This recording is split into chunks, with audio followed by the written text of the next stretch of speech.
अच्छा, राम जी को हृदय में क्यों तुलसीदास जी बैठाना चाह रहे हनुमान चालीसा में? पूछो क्यों, जोर से पूछो। मिठाई खाने के बाद चाय पियो, एक बड़ी बड़ी मिठाई लो कलाकंद, दबा के खाओ और फिर चाय पियो। चाय फीकी लगेगी कि मीठी?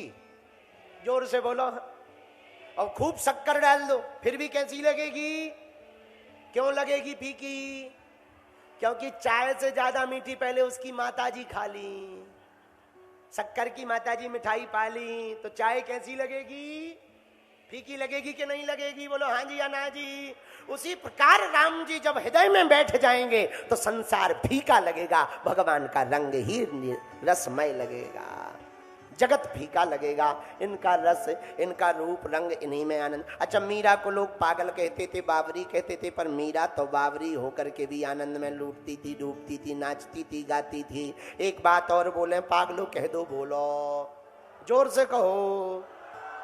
एक बात बताओ, हम लोगों के पास कपड़ा है कि नहीं? बोलो। शायद ही यहां पर जितने लोग बैठे एक आधा ही है, मुश्किल से कोई नागा निकले बिना कपड़ों के, सब कपड़ा पे हैं कि नहीं? शायद ही यहां कोई ऐसा होगा जिनके मकान ना हो, किराए का होगा पर होगा, झोपड़ी में रहता होगा पर रहता होगा। बोलो हाँ या ना?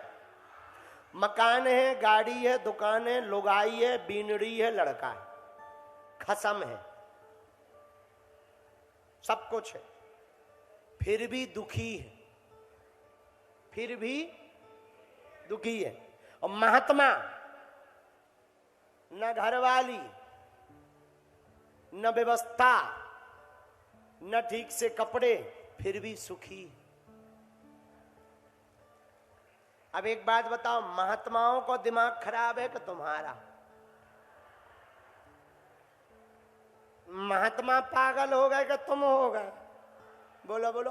और तुम कहो कि महात्माओं पे तो आश्रम है, वो उनके नहीं, परंपरा के होते हैं, गुरु के होते हैं। जैसे ब्रह्मा कुमारी वाली दीदी जी है, आप लोग विराजमान हो, अब दीदी जी वहां विराजमान, तो आपके उनके पहले भी और दीदी जी थी, उसके बाद भी और दीदी जी, अब आपको यहाँ सेवा मिली, आप कहीं और जाएंगी तो दूसरी दीदी जी आ जाएंगी, वो सेवा करेंगी। रहती आश्रम में, पर आश्रम अपना नहीं है, भक्तों का है, पूरे समुदाय का है, कुछ स्थायी नहीं है। फिर भी बताओ, चेहरे पर मुस्कुराहट है?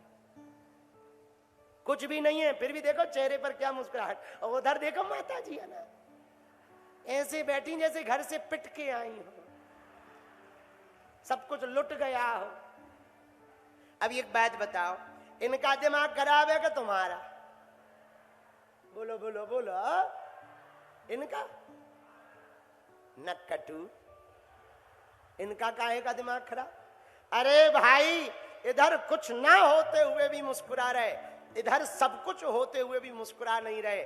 इसका मतलब ये है, पूछो क्या?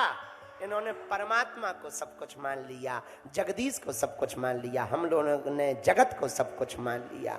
जो जगत को सब कुछ मानेगा वो दुखी रहेगा, जो जगदीश को सब कुछ मानेगा वो सुखी रहेगा। है?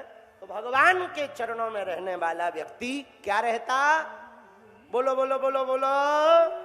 इसीलिए तुलसीदास जी कह रहे, कीजे नाथ।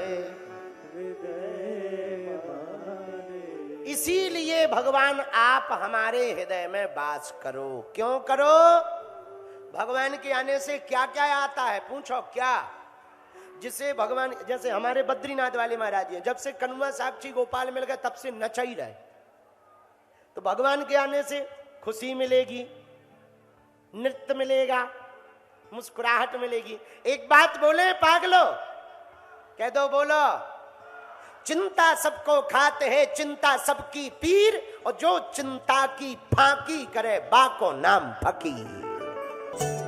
बालाजी महाराज के कृपा पात्र बागेश्वर धाम पीठाधीश्वर परम पूज्य धीरेन्द्र कृष्ण शास्त्री जी महाराज का पावन संकल्प। मध्य प्रदेश में छतरपुर के ग्राम गढ़ा में बनेगा विश्व स्तरीय कैंसर अस्पताल एवं रिसर्च सेंटर, जिसकी आधारशिला देश के यशस्वी प्रधानमंत्री नरेंद्र मोदी जी के कर कमलों से रखी जा चुकी है। 200 करोड़ रुपए की लागत वाले 100 बेड के इस अस्पताल में गरीबों का होगा मुफ्त इलाज। ये बहुत बड़ा अवसर है, बहुत बड़ा काम है। संकल्प बड़ा हो, संतों के आशीर्वाद हो, प्रभु की कृपा हो, तो समय सीमा में सब पूर्ण होता है। हमारे प्रियजनों, बागेश्वर धाम पूरे भारत के लोगों, अभी तक अस्पतालों में मंदिर थे, अब मंदिर में अस्पताल होगा। कैंसर हॉस्पिटल निर्माण हेतु सहयोग देकर पुण्य के भागी बने।